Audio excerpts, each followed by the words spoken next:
Two little girls tried to steal food until a millionaire caught them, and what they said changed his life forever. The morning had started like any other for Andrew Wallace. The air was crisp, the sky washed in a pale gray, and the streets outside his downtown office buzzed with the quiet efficiency of early business hours.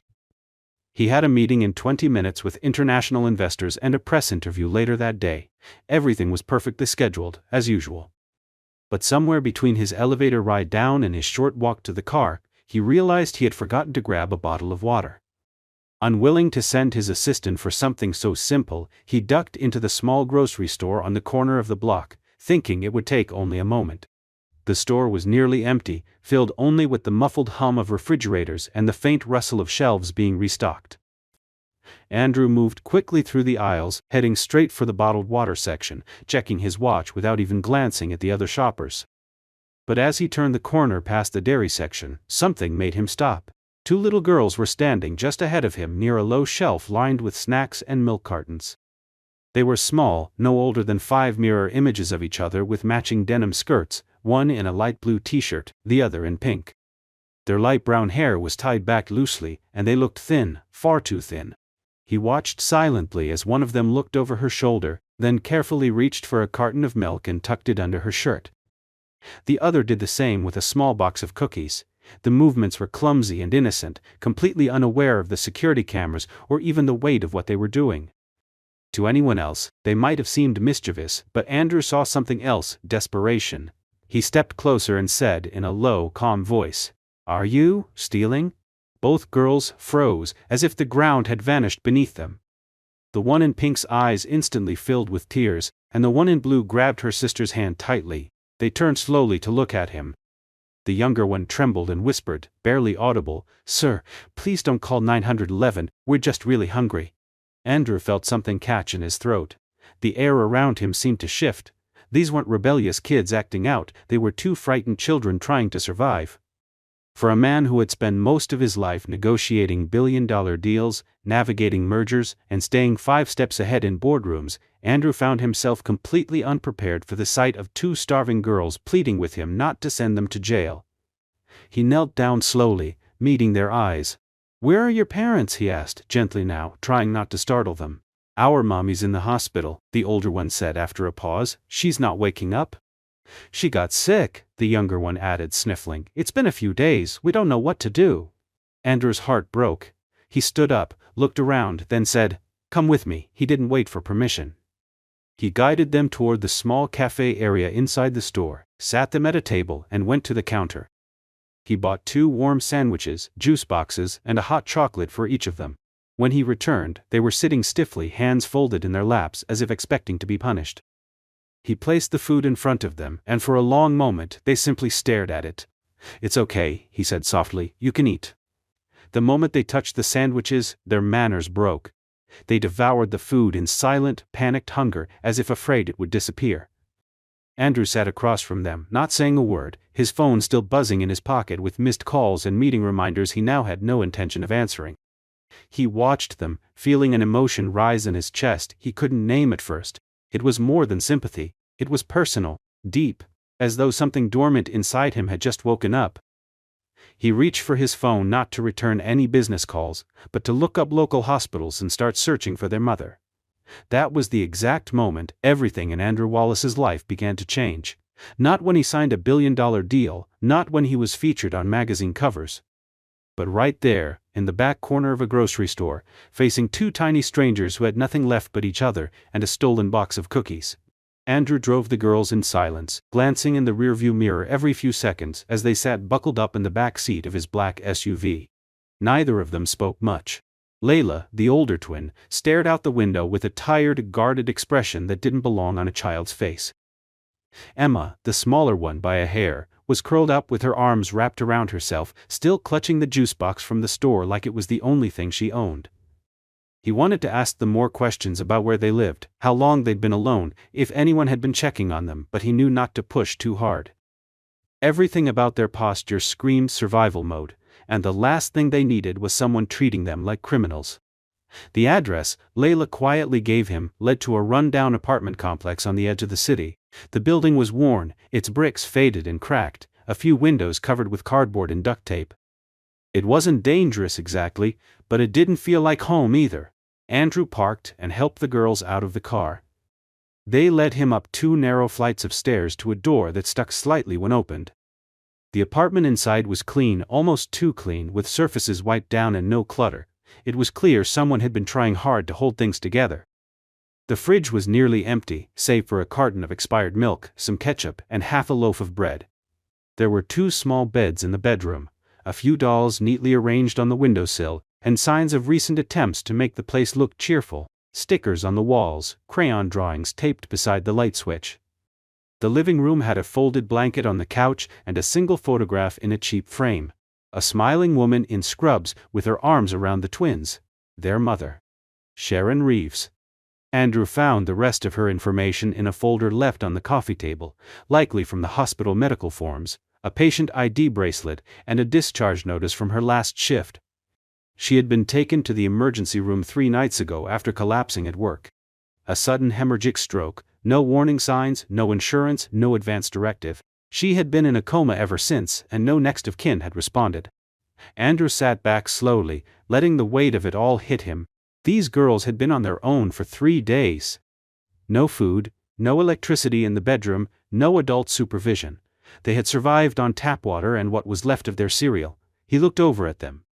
Layla was watching him again, eyes guarded, chin lifted like she was bracing for another adult to call her a liar, or worse, try to split them up. "I'm not calling the police," he said finally. "I'm not going to let them take you away." Her expression didn't change, but her shoulders dropped half an inch. Emma moved closer to her sister, holding her hand. "I need to make some calls," Andrew said quietly. "But first, do you want to stay with me tonight, just so you're not alone anymore?" Layla nodded, so slightly he almost missed it. That was enough. Back in the car, Andrew dialed his lawyer. It was well past business hours, but with the right kind of urgency and the kind of voice that moved corporations he got through. He explained the situation, asked what could be done immediately, and was told that with a strong enough emergency petition, he could be granted temporary guardianship for 72 hours, possibly longer if the hospital confirmed that the mother was incapacitated and there were no relatives. Next, he called the hospital. After navigating a maze of departments, he spoke with the attending physician in Sharon's unit. She was in critical but stable condition, breathing with assistance, and showed no signs of waking up soon. The nurse said Sharon had no visitors and no one listed as emergency contact aside from her children. When Andrew explained who he was and what had happened with the girls, there was a long pause before the nurse quietly said, "They're lucky someone found them." That night, he brought the girls to his house outside the city, a sleek, modern property surrounded by trees and silence. It was the kind of home that never had fingerprints on the walls or toys scattered across the floor. Until now. He gave them the guest room to share, showed them how to use the remote for the television, and made them peanut butter sandwiches since it was the only thing he was confident he wouldn't mess up. Emma curled up on the couch after dinner, thumb in her mouth, while Layla stayed close, still not saying much but no longer flinching when he walked by. Andrew stayed up long after they had gone to sleep, sitting at his kitchen table with a cup of untouched coffee in front of him. He stared at the guardianship forms his lawyer had just emailed over and the hospital report he had printed out. He had no idea what he was doing. He wasn't a father. He had no siblings, no nieces or nephews. His life had been clean lines, business deals, and 5-star solitude. But he couldn't forget their eyes. He couldn't forget the way they had asked not to be arrested but simply not to go hungry. For the first time in his life, Andrew Wallace realized that maybe being successful didn't mean anything if you couldn't show up when it mattered most. He didn't know what would happen next, but he knew one thing for certain: those girls were not going back to that apartment, not alone, not ever again. The morning after the girls spent their first night at Andrew's home felt surreal. The sun spilled softly through the tall windows of the guest bedroom, where Layla and Emma still slept curled up together under a thick quilt, far too big for their tiny frames. Andrew stood quietly in the doorway, watching the steady rise and fall of their breathing, wondering how quickly their presence had altered the energy of the house. A space that once echoed with silence now felt warm, lived in, even before they'd fully unpacked any part of their story. He made breakfast with surprising care, not trusting his usual habit of protein shakes and energy bars. He burned the first batch of pancakes but managed to flip the second round just right. He set the table with juice, fruit, and a small vase of daisies that the housekeeper had placed there the day before. He wanted things to feel normal, though he knew deep down that nothing about this was. When the girls finally came down, Layla was dressed neatly in her same clothes from yesterday, shirt tucked in, hair brushed straight. Emma wore her t-shirt inside out and didn't seem to notice. They were still shy, still adjusting, their movements careful and quiet as they sat at the table and whispered thank yous before touching the food. He didn't ask questions that morning. He didn't press them for memories or names or explanations. Instead, he told them about the ducks that sometimes gathered by the backyard fountain and asked if they liked cartoons. Emma brightened slightly at the mention of ducks. Layla gave a small nod, then resumed eating. Later that day, Andrew met with his attorney in person. They sat in the home office, the heavy glass door shut behind them. A printed emergency guardianship petition lay between them on the desk. "The courts are sympathetic to your situation, Mr. Wallace," the attorney said, "but you'll need more than kindness and a good name to make this last beyond the initial window. There's still no legal custody, their mother is alive, and though incapacitated, she has rights." Andrew nodded, already prepared for the challenge. "We buy time, then we do what's right." He wasn't interested in just sheltering them, he wanted them safe, connected. If Sharon Reeves recovered and could care for them again, then he'd support that fully. But if not, he wasn't going to let the system tear the girls apart or drop them into a state program they wouldn't survive emotionally. Meanwhile, the girls began to cautiously adapt to his world. It didn't happen all at once. Layla still woke up at 4 a.m. some mornings and sat silently by the window staring into the trees. Emma had night terrors and refused to sleep unless the hall light was left on. Andrew installed dimmers, gave them nightlights in both rooms, and left their doors open at all times. He tried to keep their routine predictable. Breakfast, short walks, a visit to the hospital to see their mother through a glass panel, and quiet afternoons filled with coloring books and soft music. The hospital staff had grown used to Andrew by now. They no longer questioned his visits or the way the girls clung to him when they walked past the ICU ward. Sharon remained unconscious, hooked to machines, her face pale and peaceful in a way that felt cruelly misleading. The doctors couldn't predict when or if she'd wake up. But every day, the girls stood there, tiny hands pressed to the glass, whispering things only she could hear. One day as they left the hospital, Emma looked up at Andrew and asked, "Are you rich?" The question caught him off guard, but he smiled and said, "Yes, I guess I am." She was quiet for a moment, then added, "Do rich people help kids who steal?" Andrew knelt down in the parking lot, looking her in the eyes. "No, not usually, but I'm not helping you because you stole, I'm helping you because you were brave enough to tell the truth." Emma didn't say anything after that, but when they got home she held his hand for the first time without being asked. That night, Andrew received a call from a social worker. She had been reviewing the case and wanted to do a home visit the following week. Andrew agreed immediately, understanding what was at stake. The house had to be ready, the girls had to feel safe, and he had to prove that this wasn't temporary kindness, it was commitment. He sat on the edge of the guest bed later that night, tucking the covers around Layla and Emma, and for the first time, he whispered something he hadn't dared to say before. "You're home now, okay? You don't have to run anymore." Layla opened her eyes, met his gaze and whispered, "Promise?" He nodded, "Promise." He turned off the light, left the door open, and walked out of the room, not as a CEO, not as a rescuer, but as something quietly, profoundly different. As someone who had finally, unexpectedly, become needed. The week leading up to the social worker's visit was filled with a quiet urgency that Andrew hadn't felt in years. Not the kind that came with deadlines or shareholder pressure, but something far more personal, an instinctive need to protect what had unexpectedly become precious. His house, once polished and sterile, now bore the signs of childhood in its corners. Crayons on the coffee table, juice stains on the kitchen counter, tiny socks tucked beneath couch cushions, and the soft murmur of cartoon voices drifting from the living room in the early evenings. It was messy in a way he had never tolerated before, yet now he found it oddly comforting. Every morning he rose before the girls and stood at the stove trying to master pancakes or scrambled eggs. He had no prior experience cooking for children, but Emma's smile when he got it right was worth every burned attempt.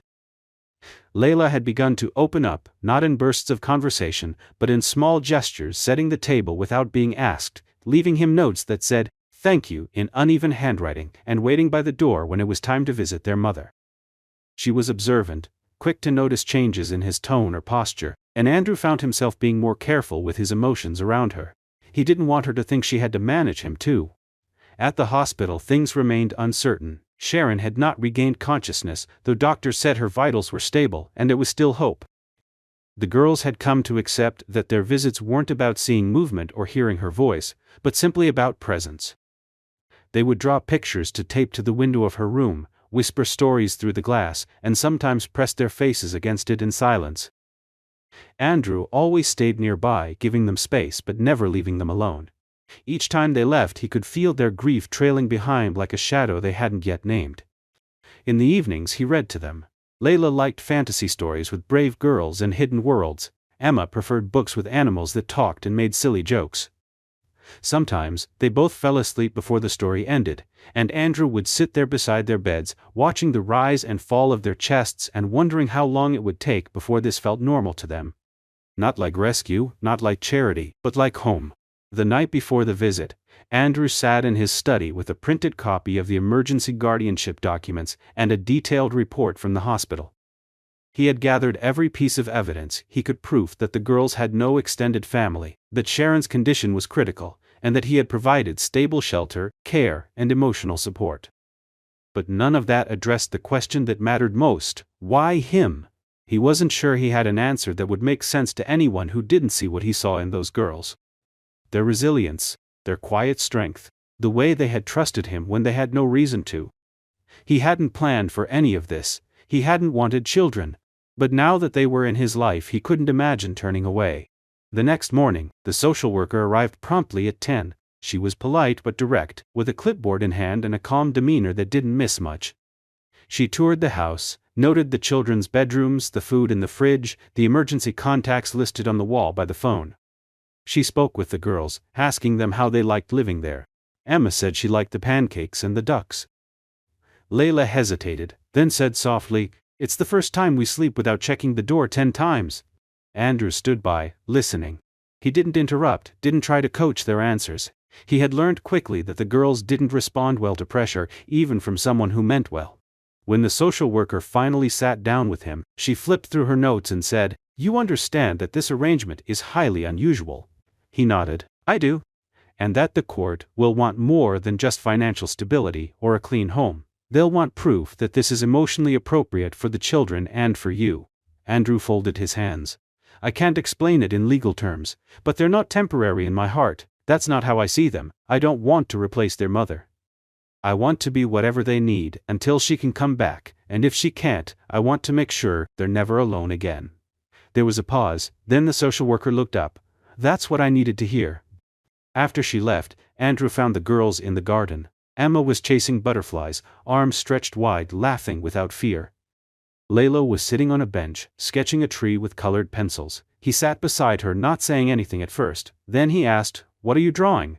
"Our house," she said, not looking up, "but with more flowers." He smiled and nodded. "I think that's a good idea." And in that moment, beneath the quiet buzz of spring and the soft rustle of wind through the trees, Andrew realized something powerful. This wasn't just about guardianship or responsibility or even kindness. It was about love, not the loud, dramatic kind, but the quiet, consistent kind that shows up every morning with breakfast, stays through the fear, and believes in a future even when the past has tried to steal it. The day Sharon Reeves woke up, everything shifted. It was a Wednesday morning when the call came in. Andrew had just dropped the girls off at a private art class designed to help children work through emotional trauma, something he had added to their weekly schedule after noticing how much both of them relaxed when holding a pencil or brush. His phone rang as he sat in the car reviewing a work document that suddenly felt irrelevant. The number on the screen was from the hospital. He answered immediately, his voice tense, almost fearful of what he might hear. "Mr. Wallace, this is Nurse Erica from ICU at St. Joseph's," came the voice on the other end. "Sharon Reeves opened her eyes this morning. She's conscious and responsive." Andrew froze, processing the words. Then he exhaled slowly, the way someone does after holding their breath for weeks without realizing it. "Is she lucid? Can she speak?" "She's weak," the nurse replied gently. "But she asked for her daughters." He thanked her and hung up, not knowing how to feel. Relief, yes, but layered with uncertainty. What would this mean for the girls? Would they be taken from him now, just as they had begun to feel safe? Would they even remember what life was like before Sharon fell ill? And would Sharon even be in a condition to resume full responsibility? He picked up Layla and Emma early and didn't say anything at first. They were drawing birds when he arrived, and Emma rushed up, clutching a sketch of a red cardinal she wanted to show him. Layla followed more slowly, sensing the shift in his demeanor. She studied him the way she always did when she was trying to guess what might be coming next. When they got home, he sat them both down in the living room and gently broke the news. "Your mom woke up this morning." There was a long pause. Layla stared at him in silence, as though the words were taking too long to land. Emma blinked, then whispered, "Really?" Andrew nodded. "She's still very weak, but she asked for you." Emma immediately burst into tears, loud, messy, heart-wide-open sobs. Layla sat quietly, tears sliding down her cheeks in silence. Andrew held them both, one on each side, and felt their small bodies shaking with emotion. The visit to the hospital was arranged that afternoon. Sharon was in a recovery room now, out of the ICU, though still surrounded by wires and machines that beeped and clicked in rhythm with her heartbeat. The girls were hesitant as they entered, holding tightly to Andrew's hands, but when they saw their mother lying there pale, thinner but awake, everything else disappeared. Sharon tried to sit up when they walked in, tears already forming in her eyes. "My girls," she whispered, voice hoarse and raw. They rushed to her bedside, climbing carefully onto the bed beside her as she wrapped her arms around them. It was awkward and it hurt, but none of them seemed to care.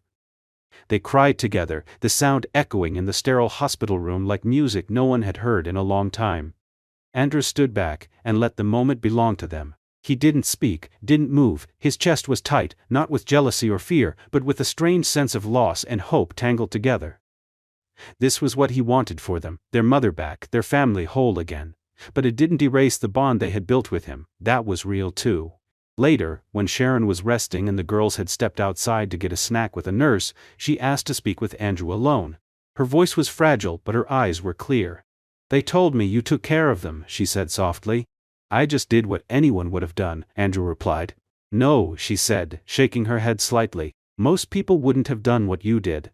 There was a pause. He looked at her directly. "They're good girls, they just needed someone to stay." "I was all they had," Sharon said, tears forming again. "And I failed them." "No," Andrew said firmly, "you got sick, that's not the same as failing." She looked away, nodding slowly, then back at him. "They call you Dad now?" He hesitated, then said, "Once, maybe twice. I didn't ask for it, I never expected it, but I didn't stop it either." Sharon smiled faintly. "I'm not angry, just surprised." "They still need you," Andrew said gently, "but they've changed. This house, this time, it's shaped them, and I don't think we can just go back to before." "I don't want to take them away from what they found," she admitted. "I just want to be part of it again, somehow." That evening, as they left the hospital, Emma asked if their mom would be coming home tomorrow. Andrew crouched beside her and explained carefully that recovery would take time, but yes, eventually she would. And when she did, they would figure everything out together. Layla said quietly, "She doesn't know how we live now, it's different." "I know," Andrew said. "We'll help her understand, and she'll help us remember." That night, Andrew couldn't sleep. He sat in his office, looking through old photos on his phone, images of the girls smiling, running through sprinklers, drawing chalk hearts on the driveway. And somewhere in the middle of it all, he realized he had never taken so many pictures before they arrived. He had never needed memories until now. He closed the gallery and opened a blank document. He began drafting a letter, not for the courts, not for the hospital, but for Sharon. A letter that said, in no uncertain terms, that she was not alone, that he wasn't there to replace her, but to support her. That the girls had found something precious with her and something safe with him, and maybe, just maybe, they didn't have to choose. Over the following weeks, the fragile balance between past and present began to take shape in quiet, uncertain steps. Sharon's recovery was slow but steady. She remained in the hospital at first for close monitoring, then moved to a nearby rehabilitation center where she began physical therapy and cognitive exercises. Every day, she regained more strength in her body and clarity in her thoughts. But rebuilding her relationship with her daughters was another journey, entirely one that didn't come with physical exercises or measured progress. It came with trust, and trust takes time. Andrew brought Layla and Emma to see her almost every afternoon. The first few visits had been emotionally charged, a whirlwind of hugs and tears and promises. But as the reality of Sharon's new condition settled in, so did the questions. Layla began to pull back a little, often choosing to stay seated across the room during visits, while Emma remained close to their mother's side. It wasn't anger, it was confusion. Layla had spent the last few weeks adapting to a different kind of safety, one that didn't involve whispered goodnights through a hospital wall. She wasn't sure how to reconcile the woman she remembered as a vibrant, capable single mom, with the one now learning how to walk again with assistance. Sharon noticed the difference and, to her credit, didn't push. She asked Andrew for advice one afternoon after the girls had gone to the playground outside the rehab center. "I feel like she's keeping her distance," Sharon said. "Like she doesn't trust I'll stay this time." Andrew leaned forward in his chair. "It's not about you leaving," he said. "It's about her not having to grow up too fast again. She finally let herself be a kid here. That's not something she wants to lose." Sharon nodded, eyes tired but focused. "And Emma? She still believes in magic," he said. "She's not questioning it, she's just happy to have you back." The truth was, Andrew found himself navigating a strange emotional terrain of his own. The deeper Sharon became part of their daily rhythm again, the more complicated his role became. He was no longer the emergency guardian, the temporary protector. He had become something else entirely, a figure who filled the quiet spaces between grief and hope. The girls turned to him with questions about school, food, and nightmares. They still came running to him when they were scared or sick. But now there was someone else too, someone who had a biological claim to their hearts. One night, after a long day of meetings and therapy appointments, he found Layla sitting on the stairs, her drawing pad on her knees. She had sketched their house, but this time there were 4 figures in the yard herself: Emma, their mom, and Andrew. He sat beside her and asked, "Who's that?" pointing at the tallest figure in the middle. "That's you," she said. "You're holding Mom's hand." Andrew looked at her, unsure of what to say. She flicked to another page. This one showed a big table with plates, flowers, and 2 cakes. "This one's for when she comes home. I'm gonna bake a cake." "You bake now?" he asked, smiling. "Not yet. But I can learn. You learned pancakes." They sat in silence for a moment before she asked the question he had been silently waiting for. "Will you still be here when she comes home?" He looked her in the eyes and answered without hesitation, "Yes, if she'll let me, and if you still want me." She didn't say anything. She didn't have to. She rested her head against his arm, and in that quiet touch, he felt his place settle in. When Sharon was finally released from the rehabilitation center, it was decided she would not immediately return to her old apartment. She wasn't ready physically, and emotionally, the space carried too many reminders of struggle and solitude. Andrew offered a solution not impulsively, but with care. He invited her to stay at his home, in the guest suite downstairs, until she could fully regain her independence. She hesitated at first, unsure whether it would make things more confusing for the girls. But the reality was that they needed this: a chance to transition together, to re-establish bonds without having to separate again. When Sharon was finally released from the rehabilitation center, it was decided she would not immediately return to her old apartment. She wasn't ready physically and emotionally. The space carried too many reminders of struggle and solitude. Andrew offered a solution not impulsively, but with care. He invited her to stay at his home, in the guest suite downstairs, until she could fully regain her independence. She hesitated at first, unsure whether it would make things more confusing for the girls. But the reality was that they needed this: a chance to transition together, to re-establish bonds without having to separate again. The first few days of living under one roof were awkward. Sharon was trying to find her place in a house where routines had already been built without her. The girls would sometimes forget and call for Andrew when they needed something. Sharon tried to be gracious, but Andrew could see the flickers of hurt she tried to hide. He made an effort to step back, to let her lead more. But the girls would always pull him back in, not out of defiance but out of habit. He didn't try to replace Sharon, he never had. But somehow, over time, he had become a second center of gravity in their small orbit. What made everything shift again was something entirely unexpected. One evening after dinner, Emma asked if they could all play a game together: her, Layla, Andrew, and Sharon. They chose a board game, and for the first time, laughter filled the room with all 4 of them present, fully engaged, without caution. Sharon laughed too hard when she lost, and Layla made fun of her in a way only daughters can. Emma climbed into her lap halfway through and stayed there, humming to herself. Andrew watched it unfold like a moment he would bottle if he could. After the girls were asleep that night, Sharon stood in the kitchen washing cups when Andrew came in to turn off the lights. "I think they love you," she said softly. "They love you more," he replied. "It's not a competition," she said. "But, thank you, for being the person they could count on." Andrew leaned against the counter, silent for a long beat. "I didn't mean for any of this to happen." "I know," she said, "but maybe it happened exactly how it was meant to." In that moment, there was no awkwardness between them, no fear of stepping on each other's role, just mutual understanding. And a quiet, unspoken agreement to keep building whatever this strange, beautiful family was turning into. Together. By the time summer had rolled in, the once fragile arrangement had grown into something resembling a real family, uneven at the edges, sometimes awkward, but deeply rooted in love and intention. The house felt alive in a way that neither Andrew nor Sharon could have predicted months earlier. Mornings began with the scent of toast and the sound of little feet running down the hallway. Evenings ended with shared stories, warm lights, and the familiar ritual of checking that both girls were tucked in with their favorite stuffed animals and an extra blanket, just in case. Sharon had regained much of her physical strength and was now able to move around independently. She began contributing to the household again, not just as a mother but as a woman finding her place in a new rhythm of life. She helped with school drop-offs, cooked dinners with the girls, and even started painting again, a hobby she hadn't touched since before her illness. Her laughter had returned, quieter but more meaningful, and she often found herself exchanging long, thoughtful glances with Andrew that neither of them addressed directly. Andrew, for his part, had softened in ways he didn't even recognize. He had stepped back from some business obligations, shifting from long hours and global calls to something slower, more present.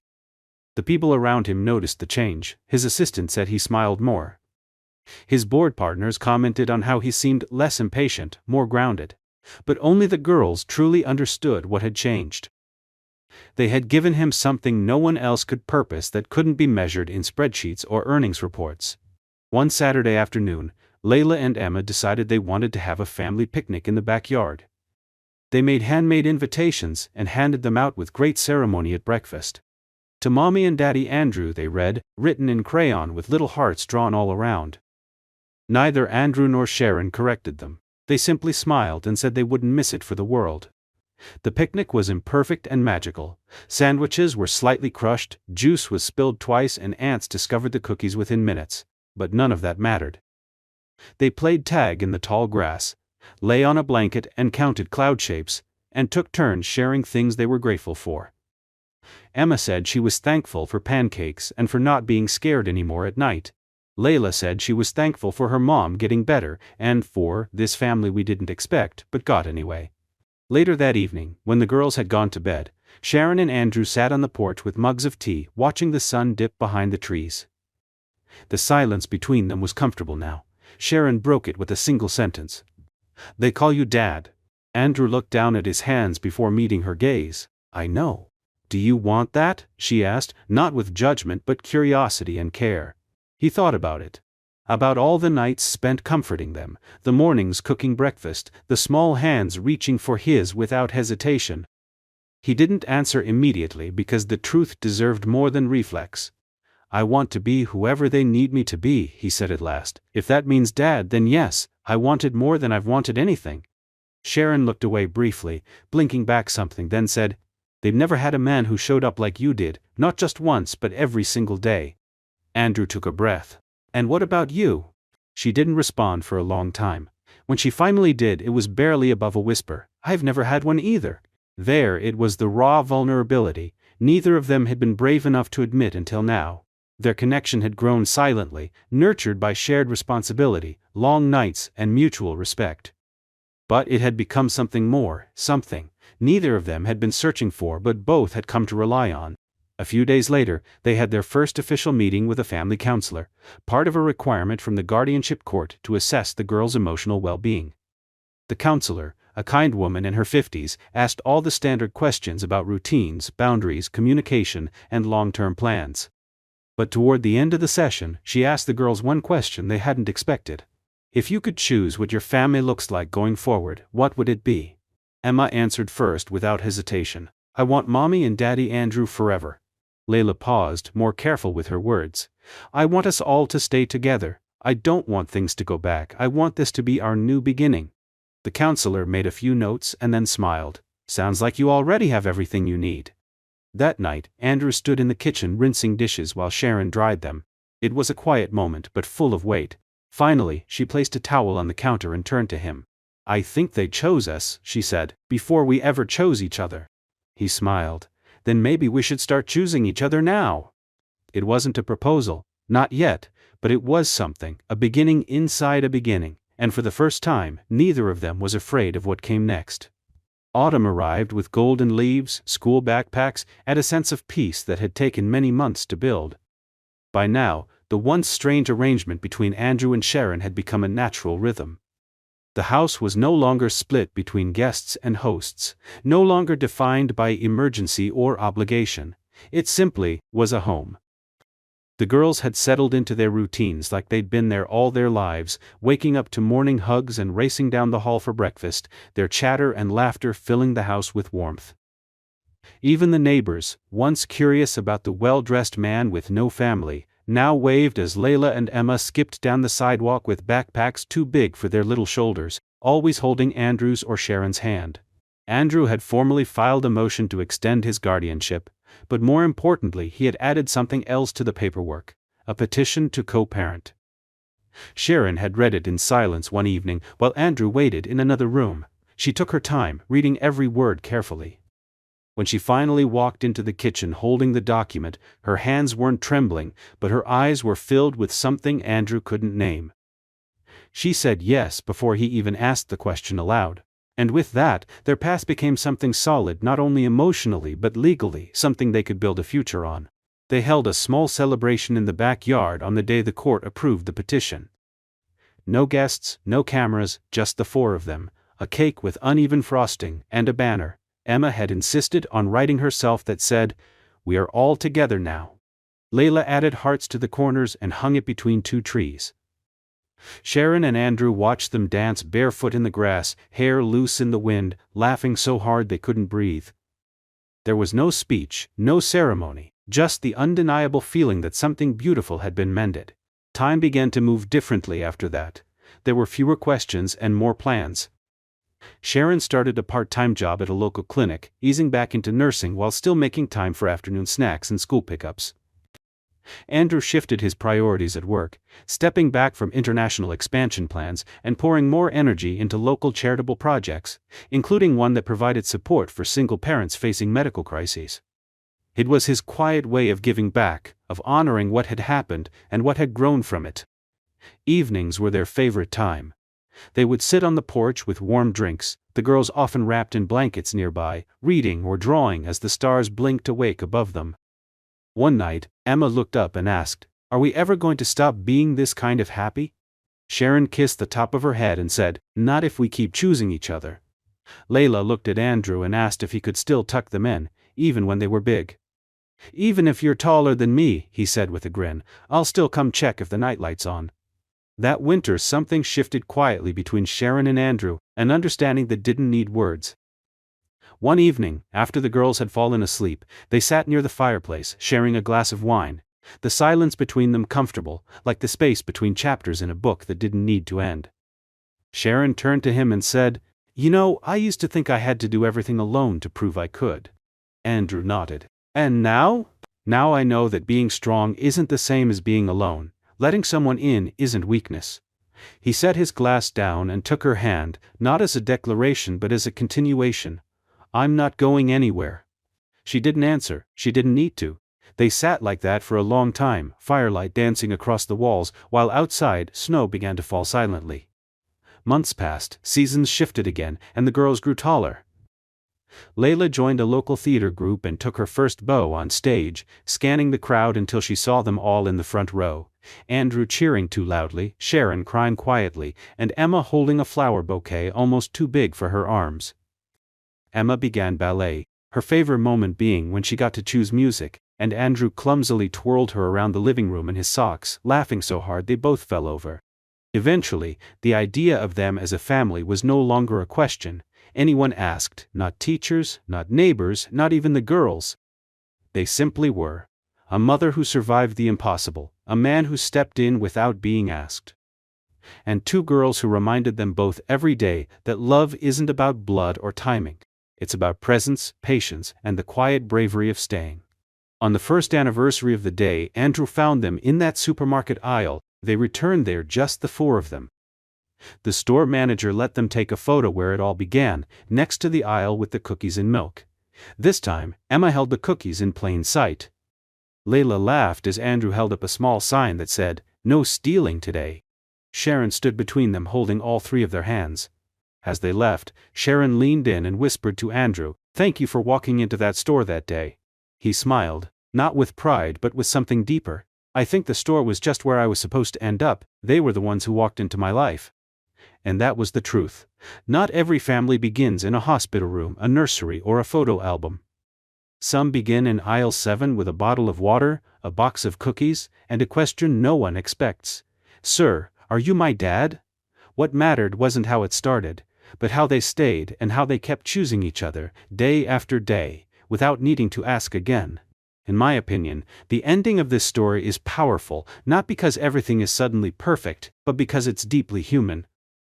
It doesn't rely on a dramatic twist or grand gesture, it leans on quiet, steady love. The kind that shows up in the everyday moments, packing lunches, holding hands in hospital hallways, tucking someone in even after the trauma has passed. What makes the conclusion feel so earned is that everyone grows. Sharon learns that she doesn't have to carry everything alone. Andrew discovers a version of himself he never knew existed, one who doesn't just lead in the boardroom but nurtures, protects, and belongs. And the girls, who once relied only on each other to survive, now get to grow up knowing what safety feels like, not as a temporary shelter, but as a permanent promise. It's a hopeful ending, but not an unrealistic one.